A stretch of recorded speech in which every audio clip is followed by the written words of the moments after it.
Hello there, everybody, and welcome back to the Disconnected. I'm here with the Wizard Master himself, Mr. Ira Heiden. How we doing, Ira? Peachy, man. Everything is good. Loving the shirt. For those that haven't seen it, Fright Rags recently did a couple of really cool shirts commemorating Dream Warriors. We just recently had the what is it, 35th anniversary, right? Last year, 35. And speaking of that, on Ira's YouTube channel, which will be linked in the description below, he's got a whole bunch of one-on-one questions with everybody that's in the cast. It was a great time, it looked like. Oh my I was gosh. stoked to see those. Good times. Lots of good times. It's crazy that we're still talking about this 35 years later. Well, now 36. So, Well, I mean, that's probably the best place to start since we're highlighting it on your shirt and everything. Dream Warriors is kind of the biggest thing that everybody still refers to you from. So, I mean, with a giant franchise like Nightmare, how does it feel 36 years later to be basically a part of the fan favorite of the series? it's like a dream, no pun intended, come true. It's pretty amazing when you think about it. Like, honestly, when I was making this movie, I was like in my 20s and uh, had no idea. I mean, I knew we stumbled upon something special. Right. I knew that it was such a great movie. If you think about like just the premise of how everybody gets together in a psychiatric ward and how we're fighting two demons. We're fighting the doctors who are telling us we need to sleep, and then we're fighting that damn guy Right. Freddy who wants to kill us in our dreams. So it was really special, and to get to bond with Robert and Nancy, Heather Lagenkamp, and all the Dream Warriors and everything. It's been nothing but really a dream come true. And 35, 36 years later, it's somehow I feel like it's even stronger than it was before. Honestly, I would kind of agree with that. It feels like since, not to malign the remake or anything like that, but since the remake, everybody's come out kind of more like passionately about those original first 3 to 5 of them, and probably New Nightmare. But yeah, it seems like everybody's just foaming at the mouth for another good entry into the series, and that's who knows if that'll ever happen. But yeah, it's beloved for sure. Yeah, for sure. I mean, there's a lot of talk about, do we remake Nightmare 3? There's also some things where we may be talking about doing something again with Chuck Russell. So I can talk about it. I mean, can't talk about it. So Well, and that's one of the other things, you were talking about yourself being very young. There are a lot of semi big names related to this film that this was their first big thing. I mean, this was Patricia's first film. This was Chuck Russell's first directing effort. I'm sure you didn't get to interact much with Darabont, but this is Frank Darabont's first writing credit, I believe, too. how crazy is that? Right. I mean, that's to come together to this. It's when you look back at it, it's a remarkable list. Yeah, and it's not Lawrence Fishburne's biggest movie. Somehow, That's somehow. right. I remember working with him and thinking, oh my God, this dude was in one of the greatest movies of all time. Yeah, Fishburne is special. He's done so many great things, and every time I go back and watch that, and I was going to reveal in a few minutes, but I had my favorite Nightmare experience of my life actually this last October. The local theater here played the first 8 films back to back, and it was a great day, and it was wonderful to get away from the kids and everything. But the funniest part of the day is I had a friend drive in from St. Louis that had only ever seen Freddy versus Jason. So somehow I got to sit next to him responding to the first 7 films just off the cuff, never seeing them, and he was blown away. See, that's awesome. That's great. I just wanted to jump back really quick about how cool Lawrence Fishburne is. Just the nicest guy.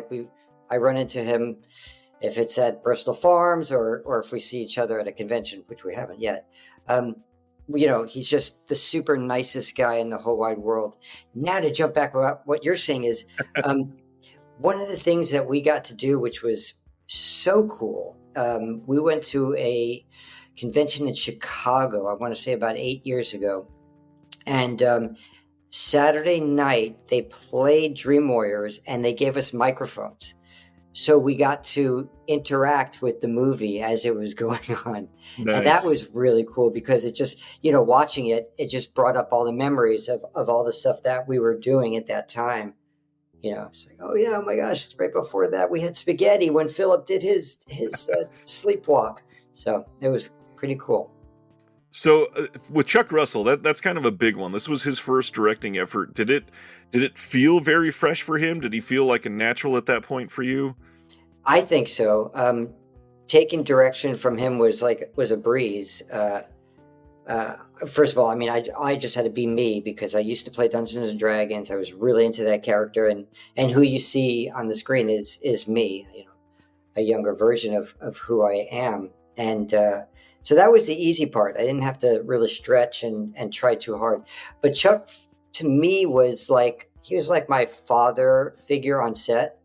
Yeah. Such a cool guy, really nice, and got along with him so well. His directions were really easy. I didn't feel like he yelled at us or screamed at. He took care of the Dream Warriors.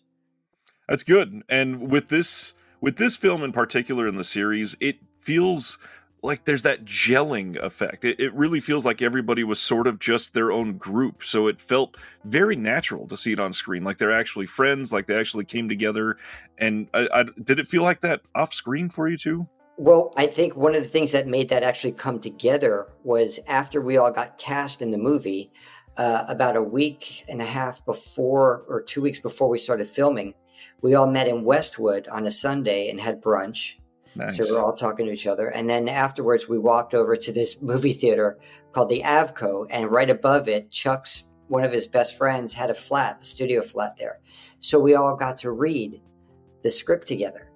Nice. And Chuck taped it. And so we all did it together finally, which was great, which is also another thing we did for Elvira, Mistress of the Dark, which also was super cool. But it was really felt like that to me was the bonding experience, because I think we got a little feel of all of our characters. Terrence, who's so fucking mean to me, and Kincaid, lay off, I mean, it was just really cool. Bradley, it was a lot of fun. So I think that helped set the stage for the filming and group therapy, and how we all banded together to kick the demon's ass. Well, that demon in particular, it's kind of an odd thing looking back on it now with 36 years of hindsight, because I don't think we're ever really going to have a horror film villain kind of penetrate the zeitgeist like Freddy did. I obviously was a little bit younger. I'm not going to remember exactly how much he was infiltrating then. How did it feel to be a part of something that, Freddy was kind of everywhere? And again, for people that don't understand, in the 80s, Freddy was on like video games, Freddy was on cereal boxes, Freddy was doing late night TV, Freddy got his own TV show. I mean, Robert Englund was everywhere in this mask, and deservingly so. I mean, first of all, what a great actor the man is. Yeah. You sit down with him at dinner, and he'll have conversations with you about everything and anything. The man is super smart. And I think they marketed Freddy so well. I mean, why not? Why not plaster him all over the place? Yep. Music videos, Freddy Nightmares, like you said, that TV show, which they wouldn't let me audition for, unfortunately. Sorry, Ira, you already were in the movie. You can't audition, but I'm an actor. I can act different. Exactly. But they wouldn't let me go back. But yeah, I mean, his marketing was phenomenal. I mean, all over the place, and it was great. And honestly, I think you couldn't ask for a better Freddy Krueger. Yeah, he was just super. And that legacy, it seemed to have followed a lot of the people from this franchise, obviously. And now we see that primarily with conventions, and a lot of people coming up to you, I'm sure, wanting to be a part of things and just to have the experience of meeting you. Any fun stories from the convention circuit over the last handful of years? Because it seems like you're doing quite a lot of them. Yeah, last year was like we were on a rock and roll tour. It was like the 35th anniversary. We hit Burbank, California. We hit Dallas, Texas. Hello, Texas Frightmare. We hit Monster Mania in Pennsylvania. We hit oh God, what was the one in Manchester, England? So we had a great tour. I mean, it was crazy, and it was so great to see all the fans. And I'm just hoping the 40th will be just as good, if not better. Um, the conventions are such a blessing in disguise. I mean, again, going back to the day that I started working on this movie, if you had told me this many years later I'm going to be going to conventions, they're going to fly me into these states and they're going to put me up in a hotel and I'm going to sign autographs for fans and talk about this movie, I would have been crazy. You had to pinch me. They've been wonderful. I mean, the fans are super cool. There are some kind of creepy ones that do come up and they're like, welcome to Prime Time, bitch. I'm like, okay, let me just sign to who? What's your name again? And then there's the ones that are just super sweet and super happy and just thankful to be there. There are some that are like so nervous. Yeah. So nervous to be there. And then they drop their stuff everywhere. I'm like, hey, I'm a normal person. Let's just have fun here. But honestly, there was one guy, Ryan, that there was a convention in Oklahoma, and he was a little teenager, or it might have been in his 20s, but he kind of sat near my booth, but not too close, and just stared for like 2 days. I said hello to him, just stared. So, you get the plethora of fans here. I was waiting for some sort of punchline, like he's your biggest fan or something like that. I was waiting too, but he just never said anything. Well, you've done all kinds of stuff other than Dream Warriors. Are people coming up to you for, being with Elvira? You were in Father of the Bride. There's all kinds of stuff that's on that resume. Yeah, it's a lot of fun. I even signed like an Alias CD because I did 7 episodes on that show. Who I got to work with, Terry O'Quinn.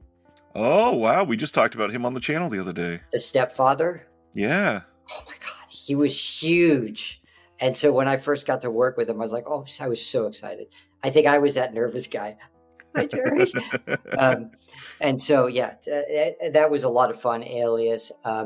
There's been Father of the Bride was with Steve Martin and my favorite comedian of all time. Got to say to him, my first line is, "Excuse me, sir." So I tried to be funny and in rehearsal, I said as loud as I could, "Excuse me." Timing, Ryan, timing is the key to comedy, and it's not at 7 a.m. And it's not during rehearsal. Sense. But Steve kind of smirked and we went on. But yeah, I mean, I've been blessed. Elvira, Cassandra Peterson is super cool. I'd be getting to work at 5 a.m. and she's blasting Guns N' Roses out of her trailer at 5 a.m. Super sweet girl. She's just awesome. Girl. And you're still fairly close friends with her, right? Yes, I am. We text each other with jokes every now and then. And we're trying to get this. I was telling you earlier, we're trying to get this thing together this year out in LA of showing of the movie. But before, a bunch of us will talk about it, that we're in the movie, and we'll sign autographs and fun things like that. So trying to get into Monster Palooza, but I don't know if that'll happen. Yeah, well, and I think they do 2 of those every year, right? They do the Monster Palooza and Son of Monster Palooza. So, hey, maybe one or the other. Exactly. Elvira has, continued to have relevance today, and it's nice. She had that recent Netflix thing that she was doing. The book obviously was huge for her, so it's nice to see everything still, keeping the band together with you guys and remaining close. It's nice. Seriously, there's a bunch of people from that movie that I still do keep in touch with. One for sure, Chris Cam, and I have no idea what happened to Scott. I have no idea what happened to Ellen. We were like the kids in the town, but yeah, that was. I mean, honestly, every movie I've done has been a ton of fun. I've never been fired from any movies. I pretty much stay close to everybody. I always keep in touch. Like, I did this little movie. I don't know if you've seen it, Brian, called Zapped Again. Long time ago. That's right. It was the sequel to the Scott Baio, Willie Ames movie. And to this day, I still keep in touch with Todd Eric Andrews. I still keep in touch with Reed Rudy. His kid is in the same grade as my kid. We go to the same school. So, and Kelly Williams also, she was a part of that. So I like keeping in touch with everybody. Well, you're close friends with a lot of people. You got, I'll just say the word rad, and a lot of people watching this will get excited. You got one of your closest friends is in that, right? Bill Allen. Yes, sirree. Crew Jones. One of the coolest human beings alive. Oh my God, lots of fun stories with him. So I mean, he and I were in an acting class together. We had the same manager when I first moved out to LA. This woman, Marilyn Sherman, who found Jimmy Smits and Forrest Whitaker, Ira Heiden, Bill Allen.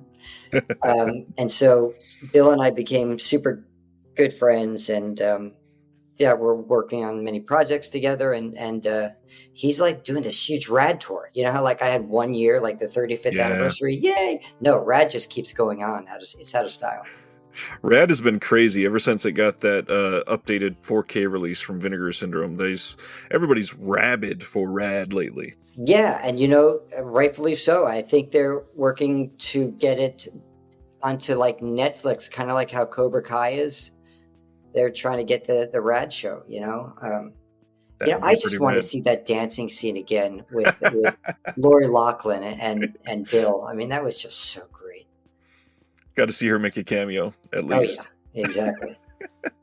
Well, one of the other things, we were talking about another project and another friend of yours, and I got to ask for some memories of this one. Just a legend of so many different ideas, a family legend, obviously, but the tragic story of Brandon Lee. Brandon was fairly close to you from what I hear.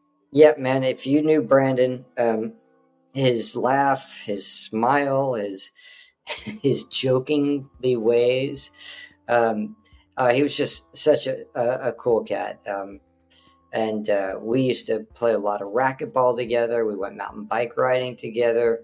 And that's Bill's best friend. So through Bill, I met Brandon and got to do 4 years of some awesome hanging out time.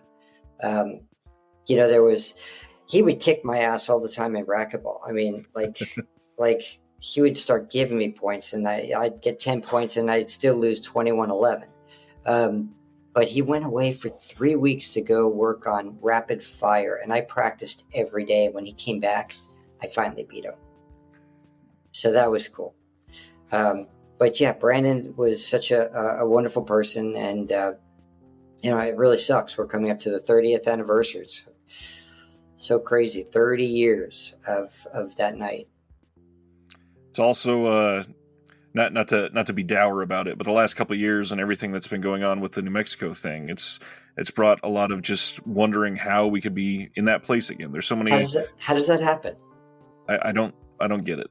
Especially with this one nowadays, with the internet and them logging things, we see that there was a lot more hands on these things than even back in the 90s.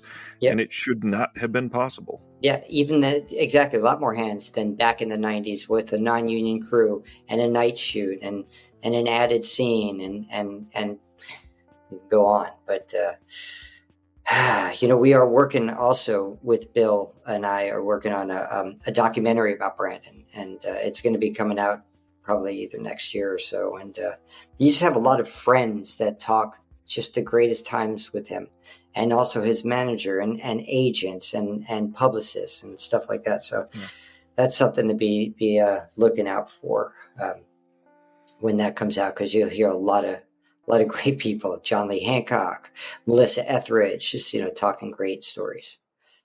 Lou Diamond Phillips.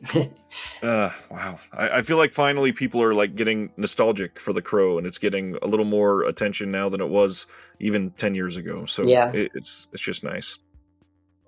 Ernie, who is in Ghostbusters, he was in The Ernie Crow. Hudson. Thank you, Ernie Hudson. So I got to meet him at one of these conventions. And again, going back to one of the coolest things, in fact, when you go to these conventions, you get to meet Yeah. a lot of people that you haven't seen in a long time or never met before. And so he was really nice. It was great to talk to him.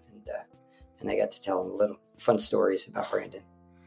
Yeah, and that's where I feel like a lot of these physical media releases, that's on this channel, I talk a lot about the actual physical movies, where we're getting some of the maybe most important gift aspect of some of these, because we're losing a lot of those stars and friends and memories that have been instilled upon us over the last, Right. 50 years. And you get people like Franco Nero, who made Django in 1966, who's still alive and telling stories about it.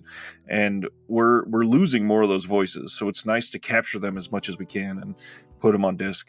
It's funny that you say that, because I was just texting a good friend of mine this morning, Steve Lukather, who is the guitarist for Toto, touring all the time with Ringo Starr. I don't know if you know that guy. He's a drummer or something for some band. I think I've heard of him, yeah. But he was saying just how, like, the last 5 years, he lost like 80 musicians, friends, family. And like you said, man, everything is going by so fast. So yeah, you got to get as much as you can now and get all the knowledge before it passes by, and it goes by fast. Yeah, and it's not just, the 90 minutes of Rad that's great. It's all of the stories that made up Rad. It's all of the people that are a part of Rad. It's the community that was built because of Rad. And stuff like Dream Warriors and Rad and The Crow had some rabid fan bases that were attached to them. Yeah, absolutely. But where would we be without the fans? It's like it's what makes everything so special and worth going on for. Right. Well, speaking of Ernie Hudson, you were a part of something with the Ghostbusters franchise recently, too. Oh, yeah, that's right. I did voice work on that Ghostbusters Afterlife. First of all, I did a lot of the background voices of screaming, "Oh no, it's a ghost!" And in the restaurants, and also some crazy ghosts. But one of the best jobs in the world was to get to be directed by Jason Reitman to be the mini Stay Puft characters, Marshmallow characters. I think I voiced like 5 or 6 of the different ones. So we spent 3 hours of just, a lot of fun, and just cracking Jason up and just having it. I don't know how you call it work. It's just, right. To get to be creative and get paid for it too. It's kind of the dream. Crazy. Yeah. And then on top of that, I mean, you're in multiple of like the most iconic franchises now. Yeah, I mean that's also pretty cool. God, I'm a cool person. That's why really they picked me. That's why they picked me. Yeah, I mean, gosh, Nightmare. You've got Father of the Bride. You've got Elvira. You've got Ghostbusters. A couple of really cool stuff, and some little things too, like Family Ties. I got to be on that show with Michael J. Fox. Step by Step. Yeah, Step by Step is a big one for me. Yeah, didn't you do an episode of Family Matters too? Family Matters as well, yes. Jim Gagan, great writer. He was one of the writers and producers on the show, and he brought me in, and so I got to be on that Urkel show. That is probably, I would have to ask her if she's ashamed of it, but I think it's my wife's favorite TV show of all time. Oh, nice. Yeah, she loves that show. I like it. Other than that, what else is going on with Ira nowadays? Just chasing around for the next job. I just did a small part on a TV show called All Rise, which is on the Oprah Winfrey Network. So you could check that out. And I may have some other parts coming up on a show called Lincoln Lawyer, Season 2. Nice. So I get to work with Nev Campbell, which is fun. And I ran into her at a convention as well. And I said, David Arquette's my buddy. Nice to meet you. So I had to take a picture with her. I just got a picture with her, too, in Pasadena last year. Really? Yeah, when I went down there with Brian, yeah.